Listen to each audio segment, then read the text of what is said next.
गणेश चतुर्थी जवळ येते आहे तसं माझ्या मुलांना गणपती बाप्पाच्या गोष्टींचं वेड लागलं आहे. काल रात्री मी त्यांना गणपती बाप्पाची पृथ्वी प्रदक्षिणेची गोष्ट सांगितली.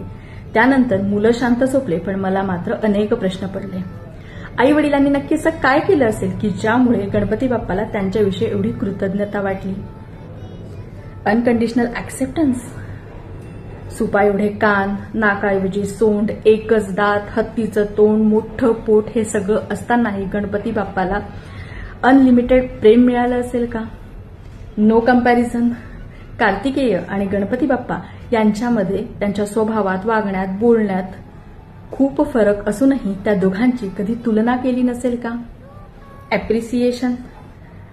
गणपती बाप्पा बुद्धीची देवता आहे. त्याच्या बुद्धिमत्तेचं कौतुक करून त्याच्या उणीवांवर पडदा टाकला असेल का? We really don't no.